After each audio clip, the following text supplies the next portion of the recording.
uqul walidain, durhaka kepada kedua orang tua. Hari ini kita Bapak Ibu tak mendengar lagi seorang anak yang menendang ibunya karena dia udah kaya, seperti legenda Malin Kundang di Minangkabau sana.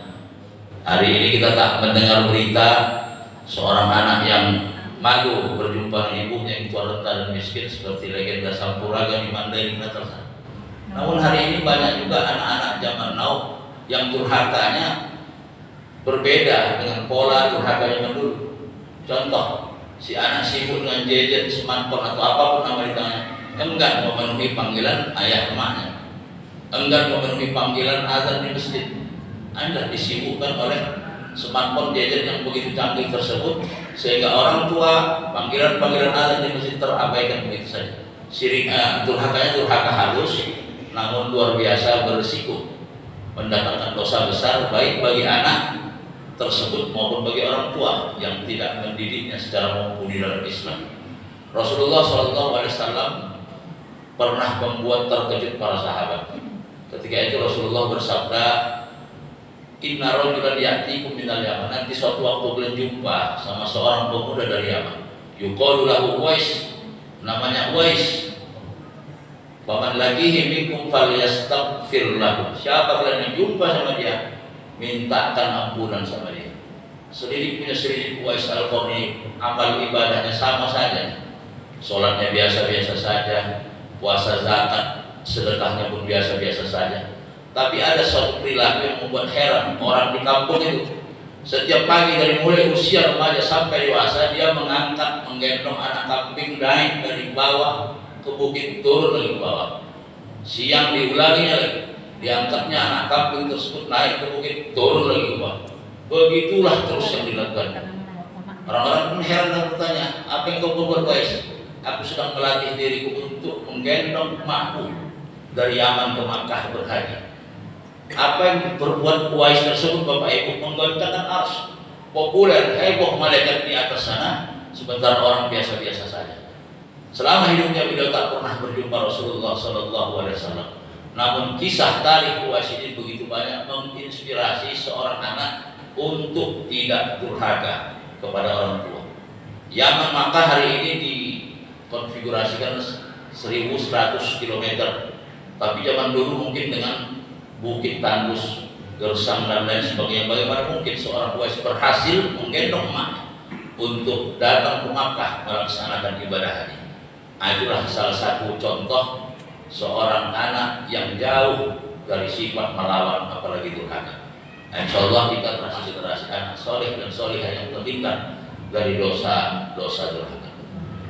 Kemudian Bapak Ibu yang dimuliakan dan dirahmati Allah, yang ketiga yang terakhir, sebelum Rasulullah menyampaikan yang ketiga ini, beliau memperbaiki duduknya. Yang tadi bersandar kemudian duduk sempurna. Ala wa qawlu zur wa syahadatu, tidak berkata dusta dan tidak memberi kesaksian palsu. Ala wa qawlu zur wa syahadatu, tidak berkata dusta, berkata bohong dan memberi kesaksian palsu. Kira-kira kalimat hadis ini kalau kita bawa ke zaman kita hari ini apa dosanya? Oke. Yang pertama, berapa banyak umat Islam yang menduduki jabatan Bapak Ibu, kemudian dilantik, pengambilan sumpah jabatan lah istilahnya, seorang muslim diletakkan mushaf Al-Quran di atas kepalanya. Ini mubahalatun aliyah, sumpah paling tinggi dalam Islam. Sang pejabat, mungkinlah pejabat tingkat lurah sampai tingkat atas sana, dilantik dengan meletakkan mushaf Al-Quran di kepalanya. Tak sampai sebulan, sang pejabat ditangkap kejaksaan, KPK atau lain sebagainya. Itu salah satu contoh apa yang diucapkannya terekam oleh mushaf Al-Quran yang ada di atas kepala, dikutuk dia. Kenapa? Karena tak menyesuaikan apa yang diucapkan dan apa yang diperbuat. Kemudian hadirin-hadirat yang ada di acara pelantikan tersebut nanti dia bermaksud tetap ditanya Allah, betul kau mendengarkan, menyaksikan pelantikan si A, si B, si C? Betul, jam sekian hari, betul. Itulah tadi wa syahadatu zur. Kita memberi kesaksian apa atas apa yang kita lihat dan kita dengar. Kemudian yang kedua, perkataan dusta dan kesaksian palsu. Ada satu tradisi kita di Indonesia ini, mungkin banyak yang kurang paham. Ini hanya ada di Indonesia, tapi tak salah, merupakan sunat yang sangat bagus. Para ulama kita terdahulu mengatakan tahsinul mayyit. Ketika habis sholat jenazah, sang imam atau perwakilan keluarga mayit bertanya berbalik, Bapak Ibu jamaah sholat jenazah, apakah mayit orang tua kami ini merupakan orang yang baik-baik?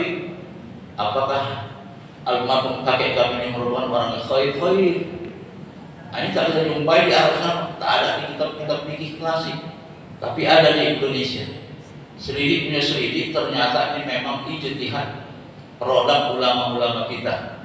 Salah satunya yang terkenal adalah Syekh Nawawi Al-Bantani. Apa dalil Syekh Nawawi Al-Bantani kenapa membuat kesaksian mayit? Yang pertama, hadis dari Anas bin Malik.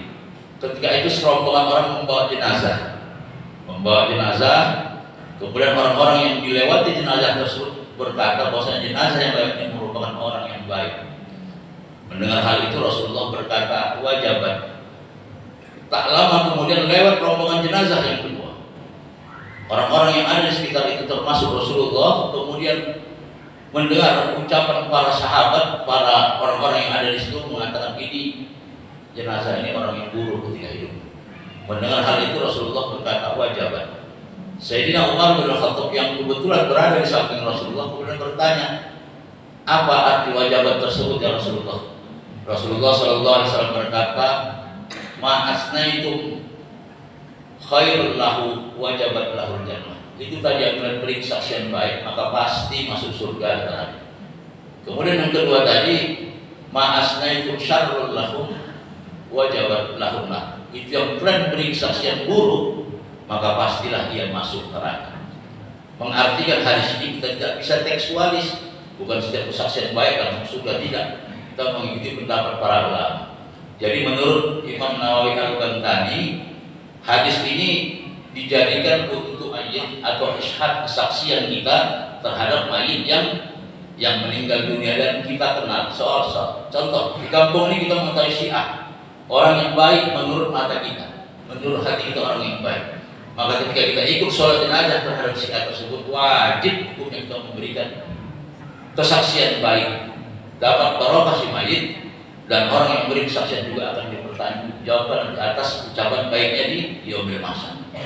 Namun tak sedikit kita umat Islam yang ikut-ikutan saja, yang bahaya itu masuk wa qaul zur, perkataan dusta, wa syahadat zur, kesaksian palsu. Kalaulah dia menurut mata hati kita orang yang tidak baik, jauh dari jalan Allah, tak bermasyarakat, datang sumbangan dari masjid, gemboknya bakarnya misalnya, ini orang yang betul-betul jauh dari agama menurut mata hati kita, maka ketika kita mengucapkan khair, baik dan lain sebagainya, masuklah kita ke kategori wa qaulu zur wa syahadat zur, berkata dusta dan memberi kesaksian palsu. Nah, itu hati-hati. Jadi gimana? Apakah ketika orang mengucapkan baik khair kita langsung bilang buruk? Tidak juga. Kita harus menjaga marwah mayit dan keluarga mayit yang ada di tempat sholat tersebut. Kalau kita meyakini dia bukan orang yang baik, maka maka yang baik adalah kita cukup diam. Nah, contoh, kita pergi ke Tebing Tinggi, dari sini kita berangkat sampai di Lubuk Pakam, tiba-tiba ada asar loh Ibu. Sholat asar kita di situ, habis sholat fardu asar masjid mengadakan sholat jenazah. Kita yang musafir kebetulan singgah tak kenal sama sekali dengan jenazah tersebut, maka ketika ada isyhad, ada tahsin mayit nanti oleh imam atau oleh keluarga jenazah, tak boleh kita menjawab baik atau buruk, kita cukup diam saja. Kenapa? Karena tak kenal dia sama sekali. Kecuali kita kenal dengan pemimpin kita. Contoh nih Pak, jangan tersinggung. Contoh Pak Jokowi misalnya, kan pemimpin kita. Kita kenal dia melalui media, dia tak kenal kita. Tiba-tiba misalnya Pak Jokowi ini wafat, kemudian masyarakat Indonesia yang Islam mengadakan sholat jenazah. Kita boleh memberi kesaksian berdasarkan apa? Berdasarkan yang kita ketahui dari media. Apakah almarhum Pak Jokowi merupakan orang baik, setengah baik, boleh. Atau tidak mahal sembako misalnya, terserah.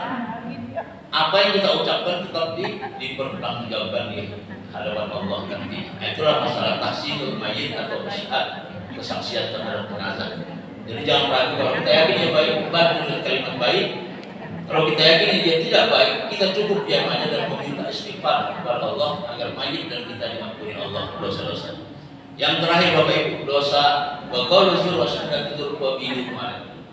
Berapa banyak kita umat Islam istiqomah sholat fardu di masjid, nawafil, sholat sunat, sedekah. kita kuat umrah lebih sekali, namun masih melakukan praktek qaul zur, berkata dusta, wa syahadat zur, memberi kesaksian palsu. Datang caleg ke rumah kita ngantar beras, ngantar amplop, tolong coblos ya Bu nomor 5. Besoknya kita coblos nomor 6 misalnya. Bukankah kita sudah mendustai dia? Sama wa qaul zur wa syahadat zur. Kita dan caleg dilupakan Allah nanti di yaumil mahsyar. Kenapa? Karena saling berdusta. Itu dosa yang pertama. Dosa yang kedua, ar-rasyib wal muhtasib binar, penyuap dan yang disuap tidak berdosa memang katanya, tapi tempatnya di neraka. Alhamdulillah. Jadi yang baik mana? Datang memberikan sesuatu tanpa kau berikan ini, aku yakin kau caleg yang baik, kau akan kepilih. Nah, itu baru. Kalau dia baik, maka dia yaumil mahsyar kebaikan dia membawa kita kepada kebaikan bersama.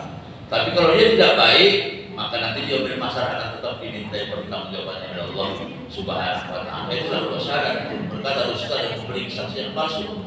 Qaul zur wa syahadat zur, berkata dusta dan memberi kesaksian palsu. Itulah hadis singkat yang diriwayatkan oleh Anas bin Malik. Semoga menginspirasi kita Bapak Ibu untuk tidak terjerumus sengaja tak sengaja, tahu atau tak, bahwasannya yang syirik-syirik masih sering kita lakukan. Naudzubillah. Kat anak menantu cucu kita tak sekarang.